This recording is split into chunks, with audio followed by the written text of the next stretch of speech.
Saya akan berikan beberapa tips supaya kita bisa segera mempunyai kedekatan, menjalin atau membuat bonding dengan siswa kita. Yang pertama, kita membuat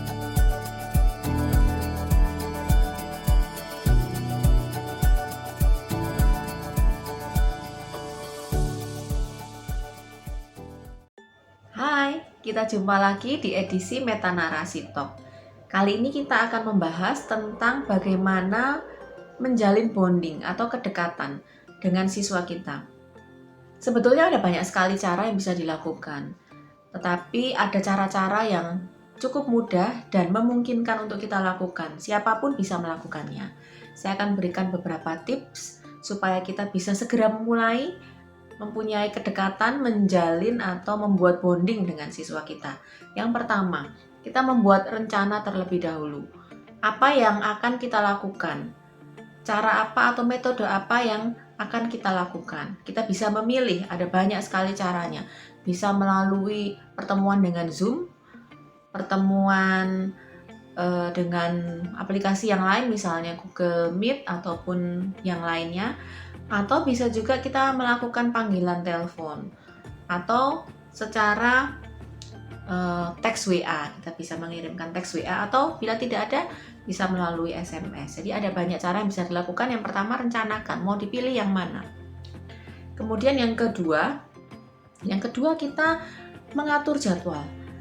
Katakan di dalam kelas kita ada 20 siswa, maka kita buat jadwalnya supaya satu kelas 20 siswa ini mendapat giliran yang sama untuk komunikasi dengan kita. Apakah kita akan membuatnya dalam kelompok itu satu hari kita akan menghubungi atau kita akan berkomunikasi dengan 3 anak, 4 anak, 5 anak, itu kita yang tentukan. Kita buat jadwalnya hari Senin, Selasa, Rabu, Kamis, Jumat, dan seterusnya. Kita tentukan jadwalnya. Kemudian yang ketiga, kita lakukan secara konsisten. Setelah tadi metode yang kita pakai, kemudian jadwalnya itu sudah kita buat, maka kita lakukan secara konsisten. Maka dengan cara seperti itu anak-anak akan merasa diperhatikan, akan senang karena bisa berkomunikasi dengan gurunya. Saya mau sharingkan beberapa yang pernah kami lakukan dan sedang kami lakukan di tempat kami. Ya, kami melakukan yang pertama, kami melakukan video call melalui WhatsApp. Kami lakukan secara terjadwal.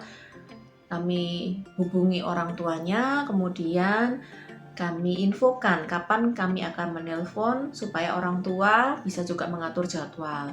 Kemudian setelah itu kami lakukan video call secara privat. Satu siswa dengan mungkin keluarganya, orang tuanya, dan saudaranya ya, dengan kami sebagai gurunya.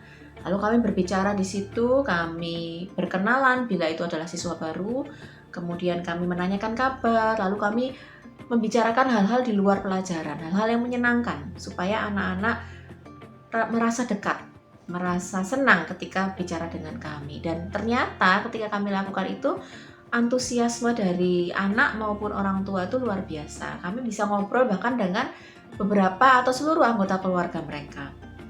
Kemudian yang kedua, kami juga melakukan pertemuan dengan beberapa anak secara online melalui bisa WhatsApp video call maupun melalui Zoom atau Google Meet. Jadi beberapa anak dalam kelas kami kumpulkan, sudah dibuat grupnya begitu.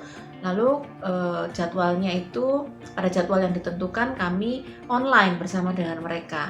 Nah, di situ anak-anak ini mempunyai kesempatan untuk berinteraksi dengan teman-temannya yang selama ini jarang ya, atau bahkan tidak pernah berinteraksi dengan teman-temannya, hanya sebatas di kelas belajar, kemudian mendengarkan guru, mengerjakan tugas. Nah, ini kami memberi kesempatan supaya mereka bisa membicarakan hal-hal di luar pelajaran. Kadang-kadang mereka minta izin, bolehkah kami mabar, main bareng, atau nobar, nonton bareng. Nah, di situ salah satu cara untuk supaya anak-anak ini selain mempunyai bonding dengan kami sebagai pendidik, juga dengan teman-temannya. Mereka bisa have fun bersama, mereka bisa beraktivitas bersenang-senang bersama tetapi tetap dalam pantauan kami. Nah, dengan hal seperti ini, maka anak-anak ketika dalam menghadapi belajar online atau online learning yang melelahkan, mereka tetap bersemangat karena mereka punya kedekatan dengan kami sebagai guru dan juga dengan teman-temannya melalui cara-cara seperti itu.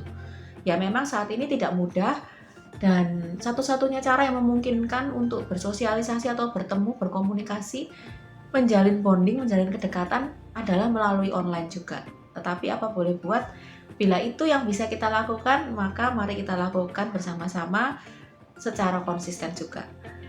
Harapannya semoga dengan cara ini anak-anak bisa lebih enjoy, mereka bisa bercerita, mereka bisa tetap ngobrol dengan kami sebagai guru maupun teman-temannya di luar topik-topik pelajaran.